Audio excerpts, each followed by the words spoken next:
Welcome to the CSA meeting. Charlie, I think you're going to be sharing the slides. What we are going to do, as it says, the recording, Marcy just announced it's being recorded. We are going to give some of the feedback from the CSA workshop that was held during the annual meeting. It was held at 8 o'clock on the Sunday morning. So we were questioning how many people would show up. But we were really well attended. I think the numbers are around 74, I think I saw. But there was difficulty with actually counting how many people were in the room. If you could go to the second slide, Charlie.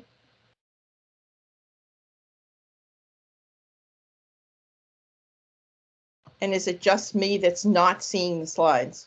I thought it was just me, Laurie. I was to check if I saw. Yeah, it's not on. It will be. It will be. Just minor technical difficulty and right. There it is. There you go. There we go. So as you see on the left-hand side, we had a very esteemed group of presenters at the workshop. Mike Rutherford, Colin Musali, Charlie Wakeham, Joe Franchetti, myself, Pecha Shida-Drewer, and Ken Shitamoto. And I think the energy in the room was almost palpable. There were several people who told us later they came just to support, but they just figured they'd sit in the back and sleep, and they were energized throughout the meeting. We split the meeting into sort of 3 groups so that we would address the questions, because each session was given 3 questions, and each one of those groups only had to handle 1 question. So they had 20 minutes to talk about the 1 question. Because we were limited to 4 hours, we thought that was the best way to handle trying to get answers to these questions. And you'll see what the questions are going forward. Each section had 3 questions, and we introduced the section by giving some feedback from the SQA workshop. And if you remember, the SQA workshop was held in the end of September in North Carolina. And it was, again, a joint SQA ISPE conference workshop. And they actually had a day and a half, I think, to deal with it. So each of their questions or sessions were, I think, 2 hours long. So much longer than ours, and we had a very short period of time. So what we took was the answers to, or some of the thinking from their questions, and built upon it to ask more pointed questions. If you could go to the next slide, please. And I ask any of the presenters to jump in with any comments, please. So session 1, question 1, was how can critical thinking become fundamental and utilized routinely throughout an organization?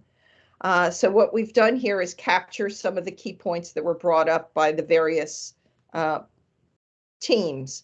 And what we asked them to do was not repeat what another team did. So we tried to keep the feedback moving. And there was a lot of discussion and a lot of interest amongst the group about what is critical thinking. And the question always comes up at some point, well, it wasn't defined. So we didn't even touch that. We just said, okay, given the idea that you need to have critical thinking, how can you incorporate it? So it was establish and prioritize it in the organization through training and recruitment. In other words, look for people who are going to bring that skill to your organization. Ensure that quality, IT, and the business form a strong collaboration, and the idea of a RACI chart for roles and responsibilities and accountability, because it really does, this whole approach requires that there be a team working together to approach it, and that everyone brings their expertise to the table. Leadership by example. to propagate the right approach to project, increasing the propensity to question standard approach. We've all worked on projects where everybody says, well, we've always done it that way. Well, maybe the always did it that way is not the right approach. Maybe we need to challenge that and come up with how best to approach it and think about what is different about this project that makes this not fit the mold. As an auditor, doing audits, we routinely will say, well, this audit wasn't the normal audit. I have never heard anyone come out of an audit saying this was a normal audit. So the same way with a project. Each project has a nuance. Each computerized system, each business process has a nuance that is something that you need to think about. And the awareness of the risk factors within your specific process. So your process is going to have different approaches, are going to have risks associated with them, and you need to challenge that.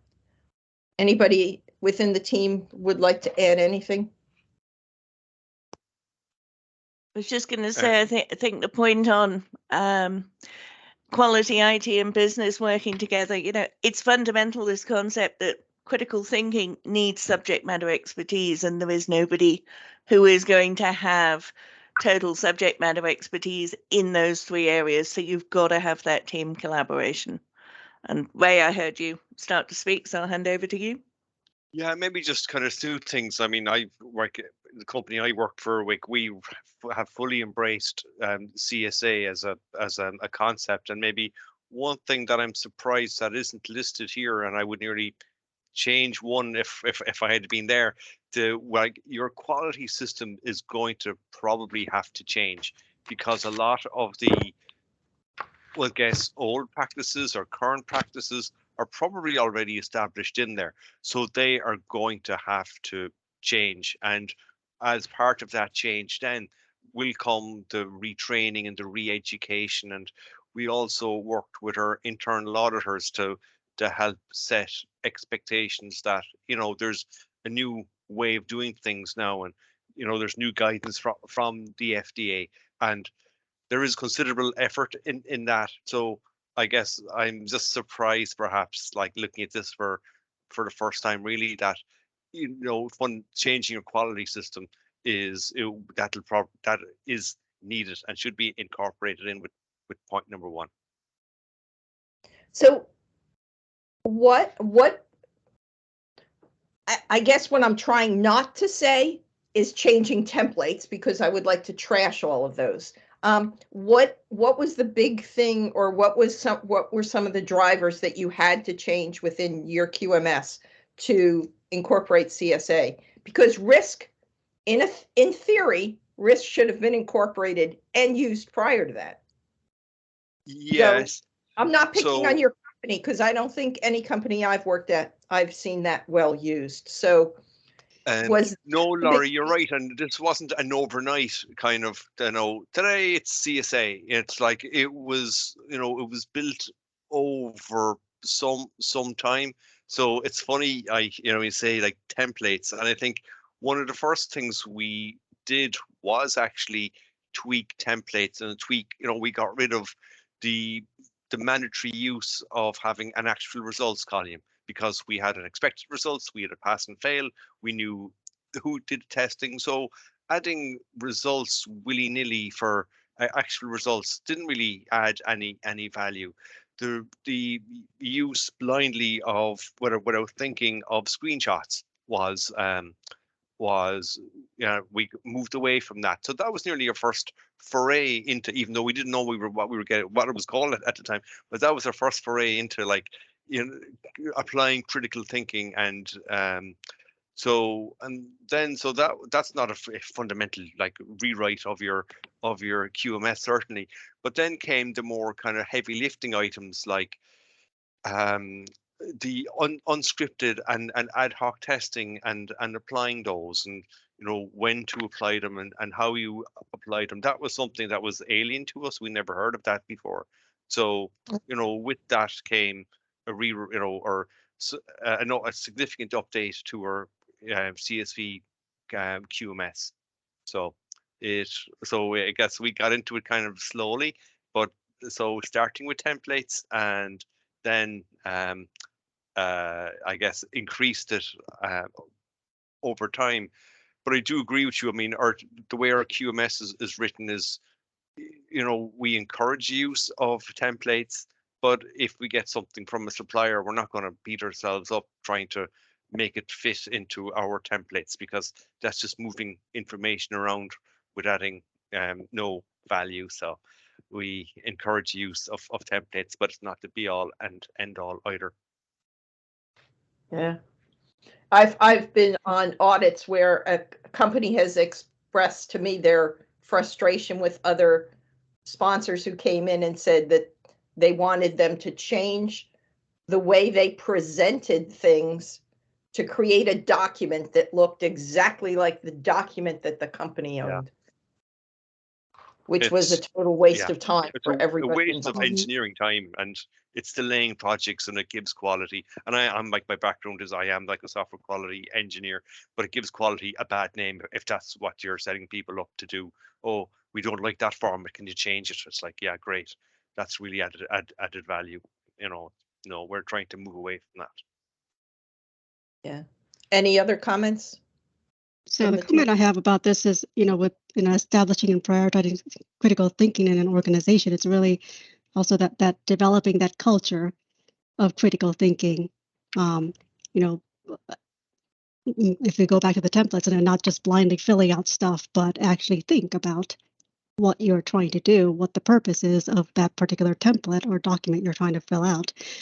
And I think, from what I've seen, there's many cases where people are tasked to really, complete something within a budget and time frame, and they blindly want to fill out templates instead of thinking. And that culture needs to really shift towards, let's think about it before we put something on paper and why we're doing it.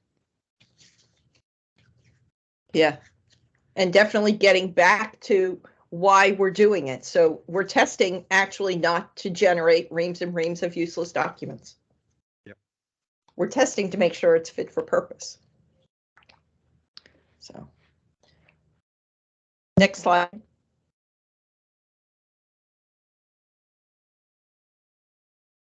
So question 2. So again, this was still all in that session 1. How do we get company leadership, and especially the quality function, on board and supportive of CSA concepts? And again, that was very much around that idea of quality sometimes in some organizations driving activities that are possibly counter to critical thinking.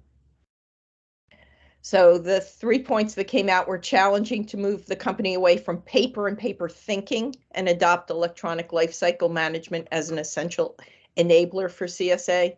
And I think that's one of the really strong points that has come out in GAMP 5 Second, is really the idea of trying to come up with a term that expresses what we're trying to say, that does not imply that everything has to be a document. It needs to be information that is accessible, but not a paper exercise. And also one of the concepts that came out during that session was the idea of trying to take a process that was poor at best on paper and create that as an electronic option. And you're really just adding an extra step, but it's still really a paper-based approach. Justify potential increased upfront cost of CSA, the vendor qualification, the testing, the automation, as providing a highly defensible system with reduced long-term costs. So we have to recognize that if you're going to automate your process, you probably are going to have some upfront costs. In the long run, they'll pay for themselves, but it will take a shift and an increase. And even going back to the first question, when Ray was saying about training, it's going to take time to train people, to re-engineer the processes, to put in the automation, but in the long run, you'll get more benefit from that. And increased standardization to CSA principles can decrease auditing requirements and increase the efficiency or coordination between companies ongoing, because there really needs to be a partnership. Any team members, please jump in.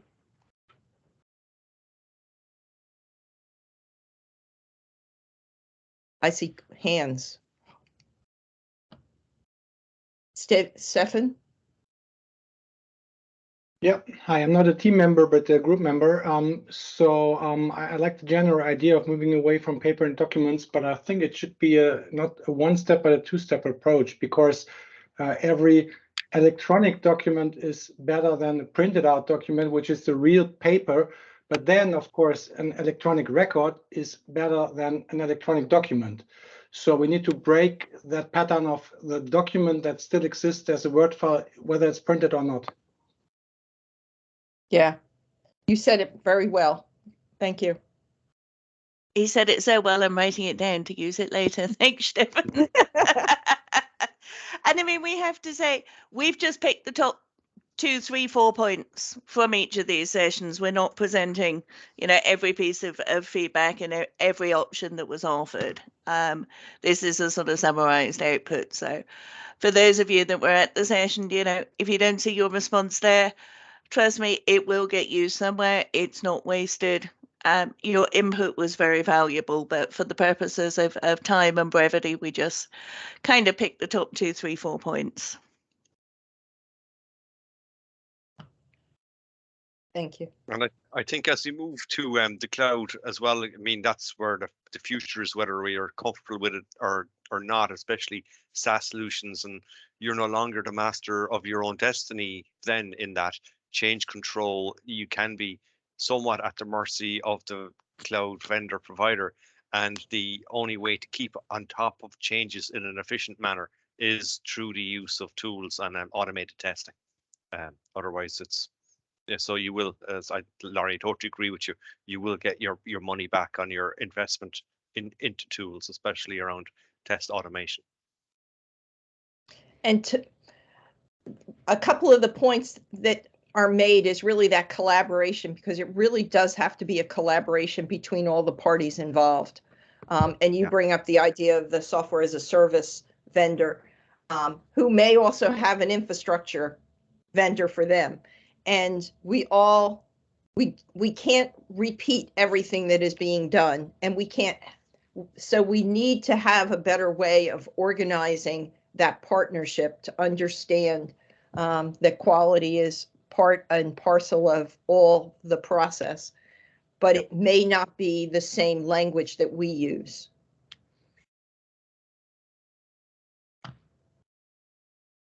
Next question. Or slide, sorry. How does a culture of quality versus a culture of compliance support an organization? Compliance has traditionally been thought of as just producing as much paper as possible. I strongly agree with that. Quality focuses more on driving the right evidence for critical areas. People need to move away from wanting to be told what to do, a compliance mindset, to instead talking about and developing what makes sense, a quality mindset fit for use, which again requires all those team members bringing the expertise, the IT, the business process, the quality. Quality culture drives collaboration, which kind of goes back to what Petch was saying about the idea of you need that whole culture behind this. And ensuring patient safety is fundamental to quality principles. Because at the end of the day, whether it's data or product, a patient's going to be at the end of that. And we need to make sure we focus on patient safety and product quality and data integrity. Comments, thoughts?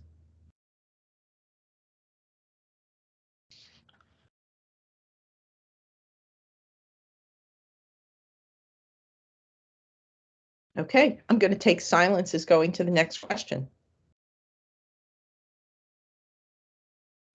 So this started session 2. So that first session, as I mentioned, was the 3 groups with 3 tables, 2 to 3 tables in each group.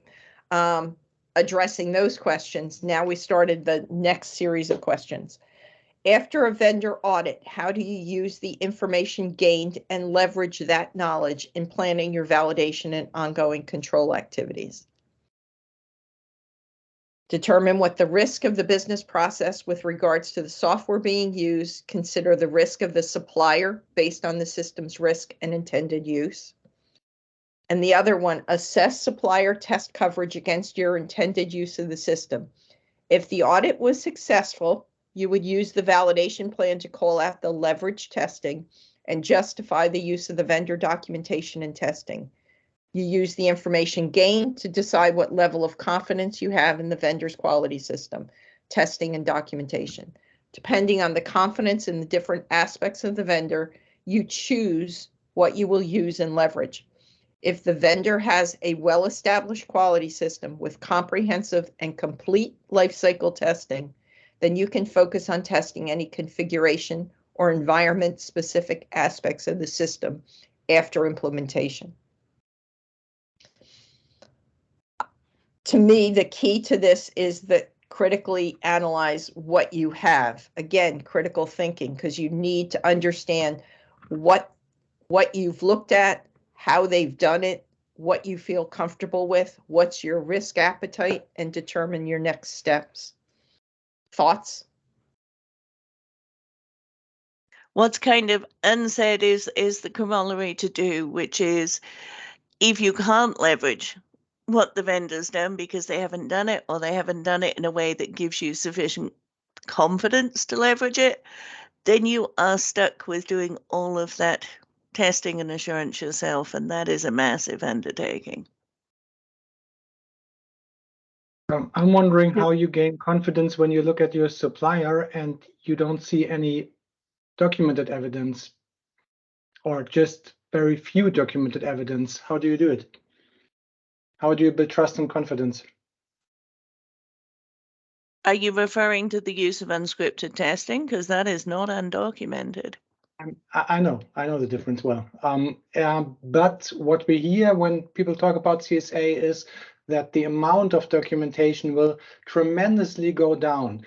And I just learned on a conference last week here in Germany that it's often okay not to take any screenshots and not to take any notes and not to have passed with every step, which I agree to, but just to have a final pass and maybe a comment on the final test result. And I think if I would see that, that would not build me any trust or confidence in how the test had been executed. But the test evidence would be in the system itself. Yeah, that's fine. I'm totally okay with that.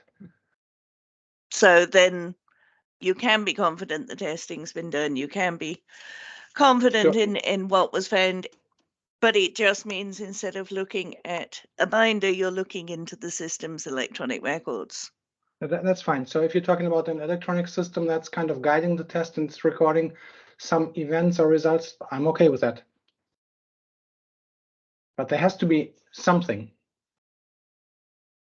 But it's not just records in the test management system. It can also be records in the system under test. So in the test environment where the vendor was doing their testing, you should be able to go and see that, yes, you know, step 25 said generate a report. There is a report stored in the system that would have been generated as step 25 was done. That makes sense to me. Yeah. It's less convenient, I'll admit, than being able to glance at a screenshot, but it's actually a more trustworthy evidence because it's you know, electronically in the system rather than something that somebody could have photoshopped. I absolutely agree. As long as this information is kept and can be reviewed, I'm okay with that. Thanks. That's a great question. Great dialogue. Thank you. So my comment on this particular question is really, you know, it's asking about after a vendor audit, and that vendor audit can happen, well, before you start the validation activities for the system, or it could happen after you've already been using the system or have already planned, and you're kind of in the middle of it. Depending on, you know, where you've worked, sometimes your audit happens after you've already started a lot of your activities, or even towards the end of your validation activity. So then what do you do? Are you willing to then go back and replan your testing based on what you saw? I think that's something to consider. Again, I think a lot of that comes from traditional thinking that was you needed to do a vendor audit to check a box rather than you needed to do a vendor audit to understand the processes used by the vendor and understand what you could leverage. So that is really a major shift in the thinking of why you're doing a vendor audit. And I think one of the questions, and it may be one of the later questions, one of the comments was very much what I had always said. If you're not going to use the information from the vendor audit to change what you're going to do, don't waste my time. That part I understand, and I'm absolutely a fan of leveraging suppliers' activities. That's what I train my customers as well. My question here was really, and that has been answered by Charlie, how to leverage if there is nothing as evidence. But if there is evidence, that's okay. And of course, you don't need to judge a book by the cover, but you need to look inside that and you need to understand the information. Yes, very good. Question 5. How do you audit vendor testing in the system planning stage when you haven't done the risk assessment yet and really do not understand the system? So this kind of goes into what Petch was saying on the timing of the vendor audit. Focus on the quality and maturity of the vendor's testing processes. Have to get a clear understanding of the intended use to start, and the audit team should meet prior to first audit session and decide on critical questions. If you aren't going to do something different as a result of your audit, why do an audit? Have to send a team with IT quality and business knowledge. A validation SME is needed to dig into the vendor process and focus on the quality and maturity of the vendor's testing processes. Comments, thoughts?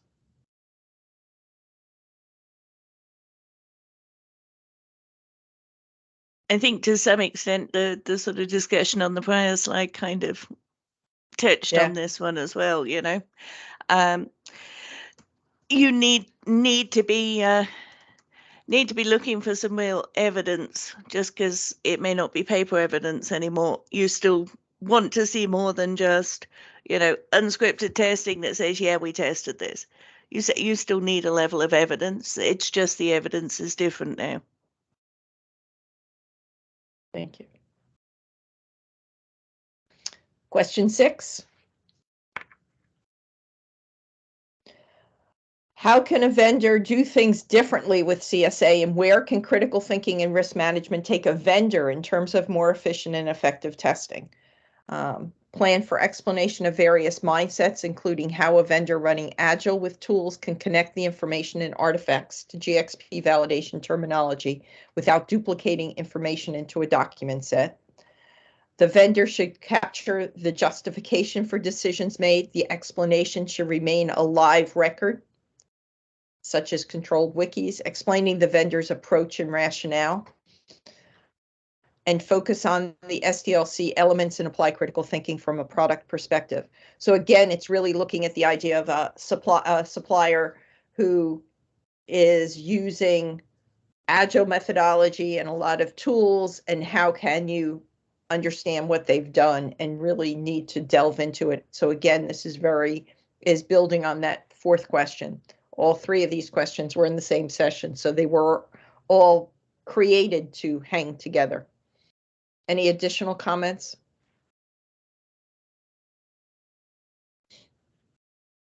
Session 3.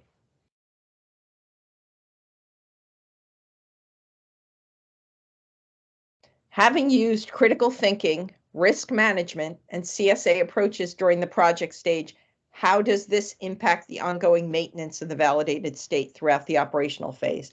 So again, once you've put in a system, you've got it in in production, the longest phase of the system is going to be the operational. So what can we do there?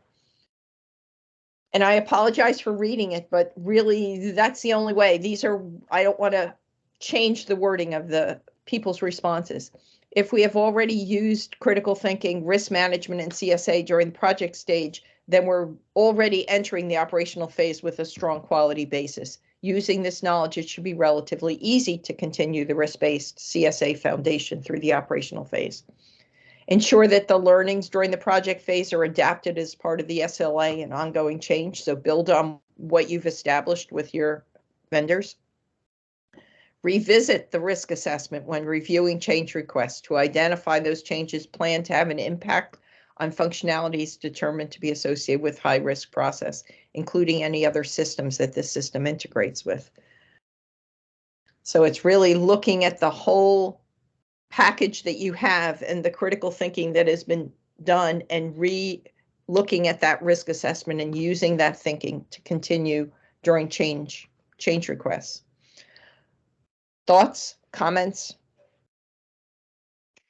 I think Oh, sorry, go Charlie. for it, Ray. Go for it, Ray. Go ahead. I was just going to say that from these three, in my opinion, at least, the third one is that's the key to maintaining CSA once you're in the maintenance stage. Like, change management is key.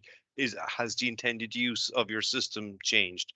I liked that whoever said, the interface with other systems. Are you changing something in your system that's being relied upon by another system?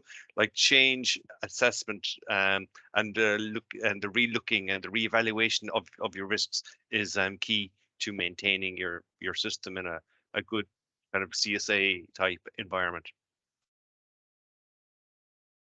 Thank you. Charlie? I was just going to say, to me, it's kind of point two that jumps out, because I wonder how many regulated companies have a nice template for their service level agreement that they just kind of throw on each vendor to cover the operational phase, and the concept that it shouldn't be just an SLA template that you throw in place, but actually what was learned, what came out during the project phase, what is therefore important to manage ongoing during the operational phase. So putting the critical thinking into how are you going to manage that operational phase. And building on that is really the idea of each supplier, think of software as a service, each supplier is going to have a different cadence for their release. And how is your SLA going to drive how you have that ability to review their changes?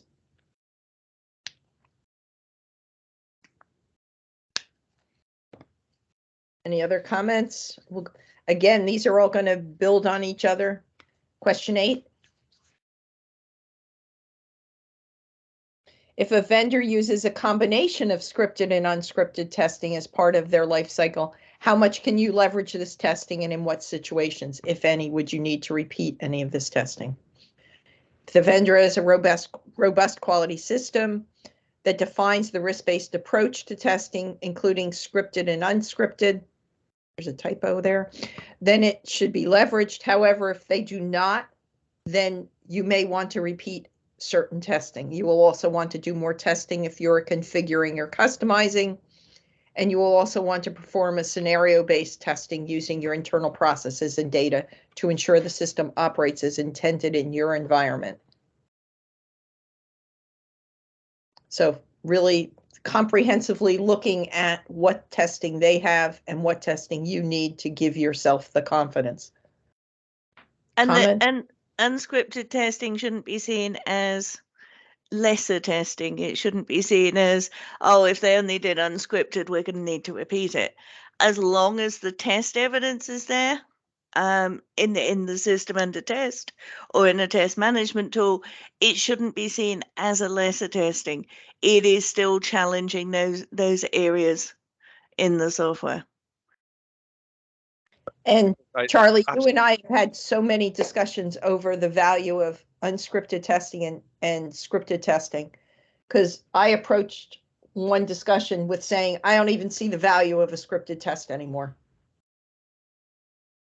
Because if I tell you what to do, exactly what to do, and when to do it, do I expect it to be different? But Ray, I heard you say something. Yeah, no, I was just going to try. I totally agree with what both of you are saying. Like, the only difference between scripted and unscripted is the level of detail instructing the tester on how to meet the test objective. You're still going to have some detail there.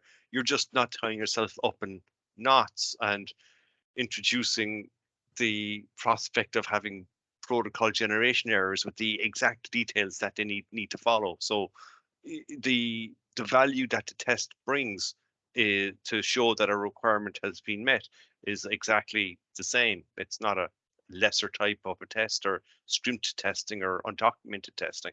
And I totally agree with what both of you have been saying. Yeah, this is Ken. Sorry I joined in late, Hey. but hey, Slacker. yeah, I know. Hey, jet lag. In any case, just so everyone, for context, there's no one size fits all. It's all going to be dependent on your organization.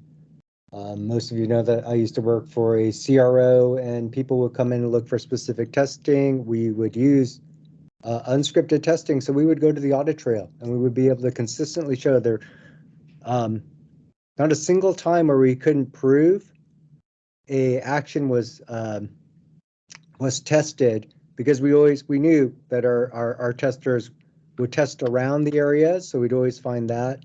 And then the definition of robust quality management system, there is some flexibility in there when you look at an org, because not all organizations are regulated, and we do use systems from them. So one of the key things is to look at the metrics. How many defects actually get out of their systems? And if they're not tracking defects, then that's an issue. I mean, if they're not tracking metrics. So just some flexibility there. Thank you. And there's a whole series of questions on metrics later on. Question 9. With continuous integration, continuous deployment approaches, especially in software as a service offerings, frequent incremental changes to our infrastructure and applications are becoming the norm. How can the change management and validation burden be lightened on the regulated user? A more rigorous assessment and engagement with the vendor's internal systems to ensure the validation and definition is consistent. If the vendor is managing your change for you, closer relationship, and that, as I said, all three questions kind of feed together. And oversight is needed as you rely on them to be in compliant of the changes made. Except the different vendors will work on different release cadences and even notification periods. As the regulated company, you will have to work out how to accommodate those differences. And with appropriate agreement with the supplier, CI/CD can significantly reduce the burden on change management and validation with right mindset, appropriate process, automation, and most important, tools to enable CI/CD. Thoughts, comments?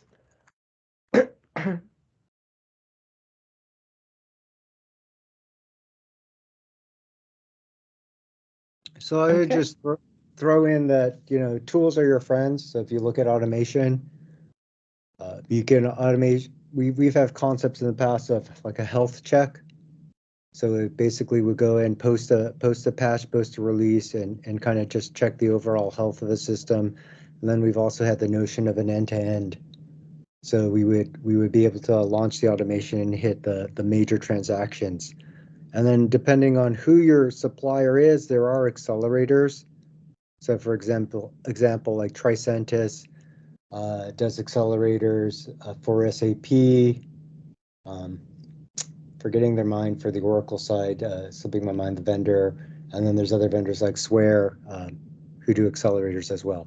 So, what's an accelerator? So when you're doing the automation, there's going to be what frequently happens is the user interface changes. So the identifiers will change. So you need to repair those. So the accelerators will give you release, and they handle that mapping for you. So you're not stuck. So they work closely with the suppliers such that you get the leg up, such that your automation is still nimble. If you're doing it by hand, then you're going to, like, today it's going to be A, and then tomorrow it'll be 2, right? Because the identifiers will change. Just think of it that way. Your address will keep moving. You fix the pointers and you're generally okay. Thank you. Any other comments or questions? No, just we're going- maybe reiterate what I said earlier, like as we move to the cloud, to do so in an efficient manner and keep on top of changes, you really have to go down the path of automated testing.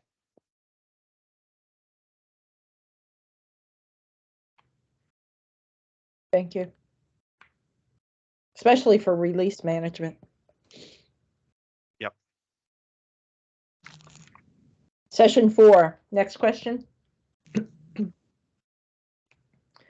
What metrics, so here we got into metrics, what metrics can quantify and optimize the benefits of CSA in achieving and maintaining computerized systems that fit for intended use? So one of the concepts that came out was lagging metrics. For example, a faster system release process with reduced validation workload and cost, and/or decreased number of deviations incidents after go live for functionalities associated with a high-risk process. And leading metrics can be milestone-based, such as items on a punch list as predictive indicators. Low-risk fixes or enhancements can be implemented faster, allowing an effective continuous improvement.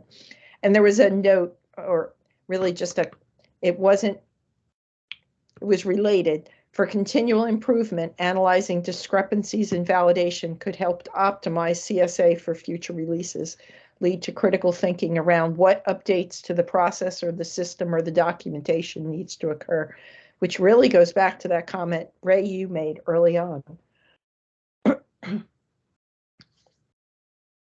Thoughts, comments?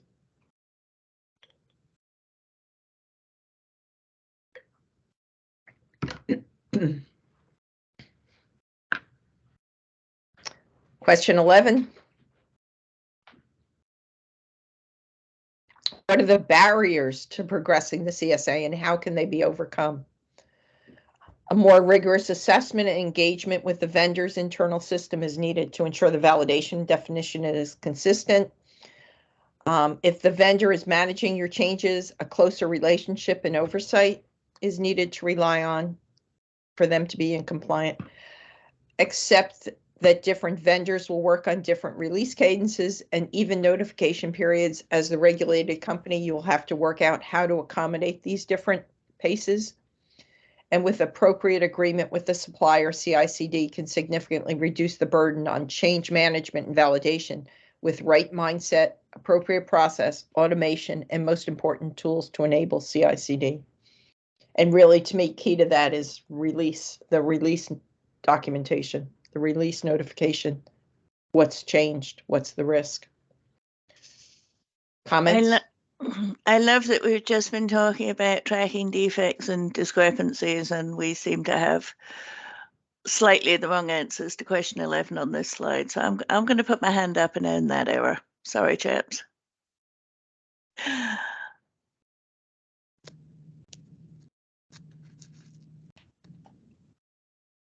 Did we put the wrong ones in?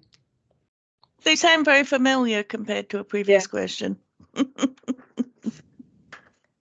Let's go ahead, Ken. No, I think just reading the question for the barriers perspective, it is an organizational change management. There is a bias for the status quo. We've always done it this way.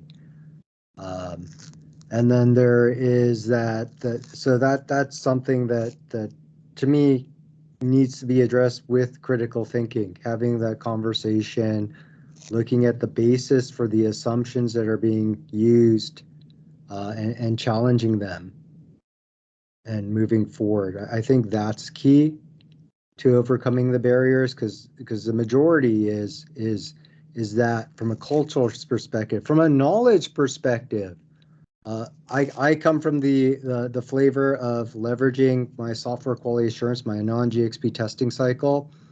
And so the barrier there is people need to understand testing.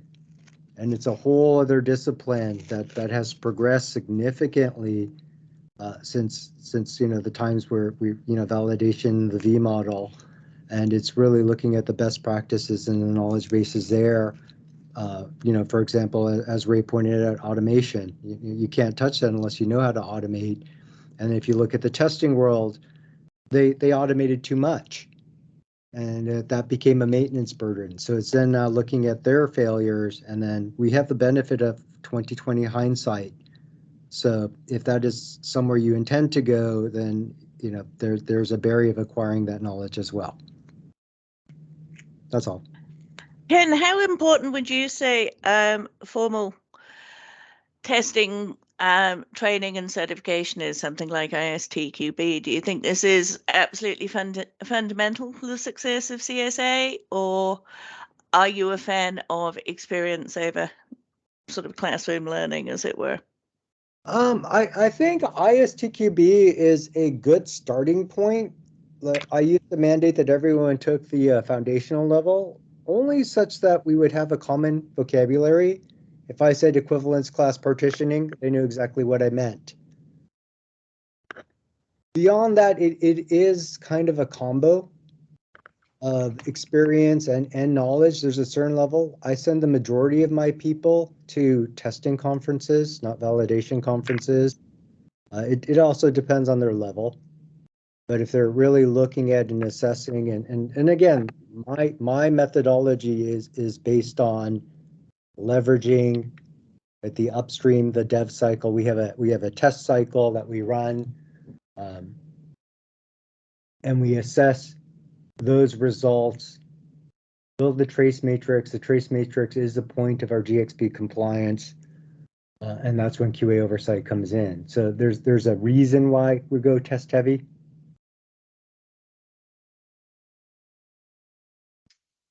Okay, thanks. Ray, any comments from a software quality background?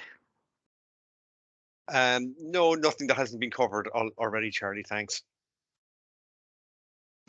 So if I go back to some of the, discussions that happened during the workshop on this one, there was actually a lot of talk about, biggest barrier is really having a comprehensive understanding of what CSA is across the vendors, sponsors, and regulators. And regulators should be on board if you're using this as a standard.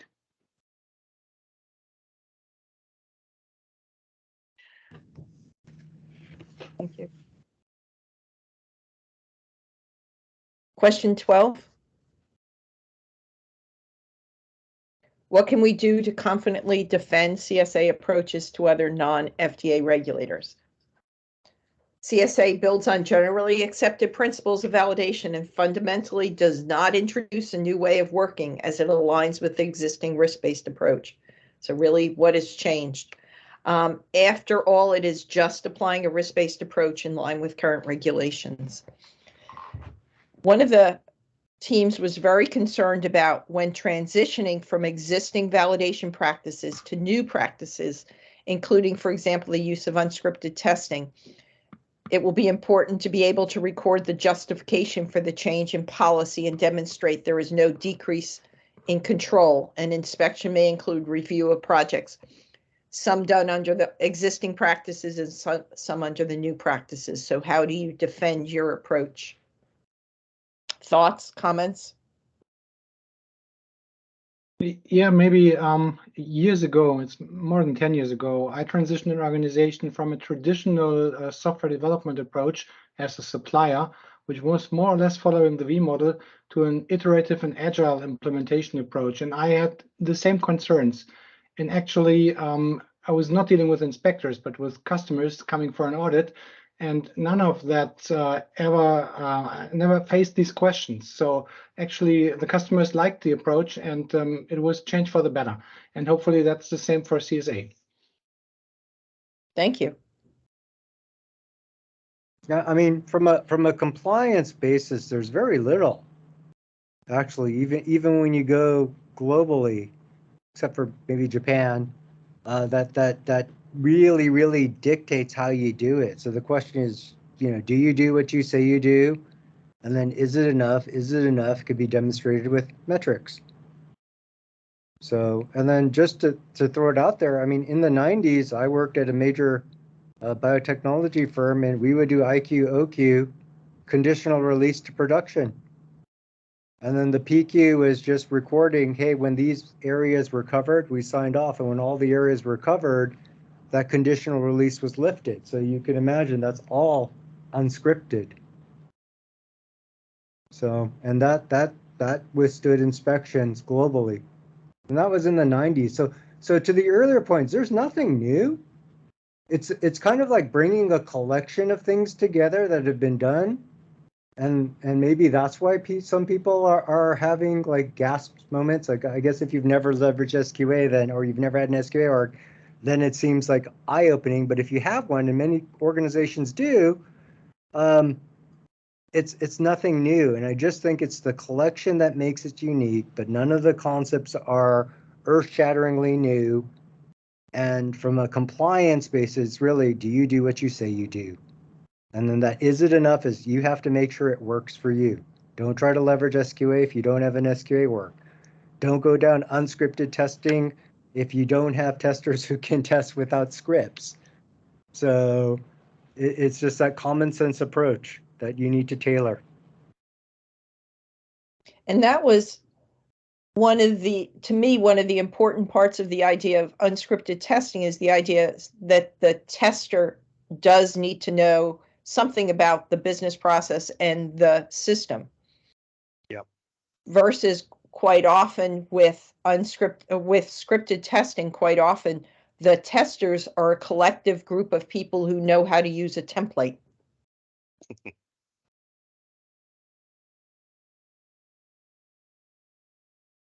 To varying degrees, but that's my personal. Any other comments, thoughts? I believe this was the end, so I'll open it up to questions. No, I think it's getting easier and easier to defend the approach when the likes of yourselves in GAMP are, writing, in the GAMP 5 version 2, this is the way to go. You've Gartner releasing white papers saying, CSA is the way to go. You've the FDA releasing draft guidance saying this is the way to go. So I think if you are conservative and you're trying to pretend that the tide isn't coming in and with it is coming CSA and you're trying to keep it out, I think it's getting harder and harder to kind of keep it out and stick with the status quo. Thank you. I hope so.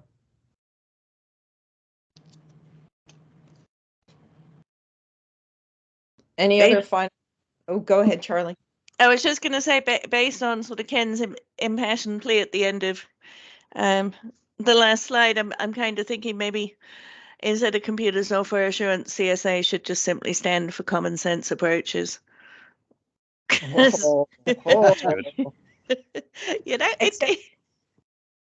We've all had that discussion of common sense doesn't seem to be common quite often. I know, but it shouldn't be scary. We shouldn't feel like paper will save the world, because it sure won't.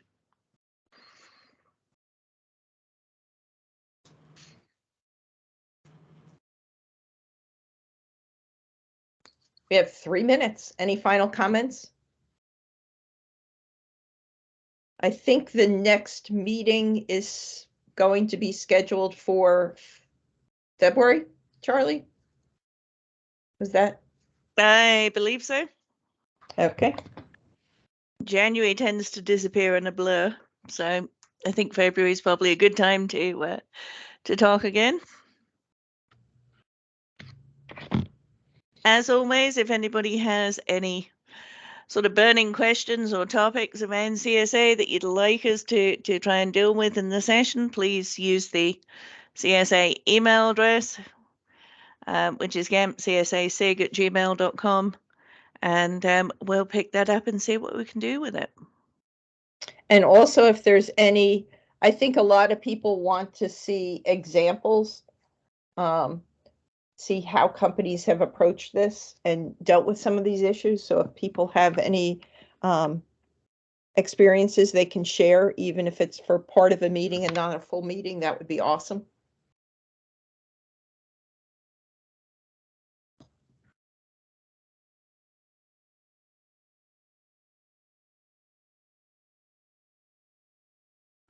Any other thoughts? Otherwise, I think we are 2 minutes. So Hey, that stops people being 5 minutes late for the next meeting. So we'll take the 2 minutes early as a bonus. Well, there is a comment in there I just saw about sharing the results of the workshop. And we actually have a meeting, I believe, in 2 weeks' time, or possibly next week, I forget when, with the SQA folks to try to figure out how best to share that information and how we're going to package that information. So we'll decide where to go and how, or figure out how we're going to share it.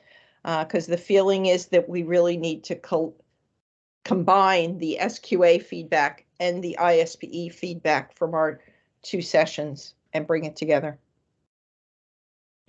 And that's something we'll be publishing out to the attendees of those 2 sessions, but potentially leveraging that information in other ways in the future ongoing.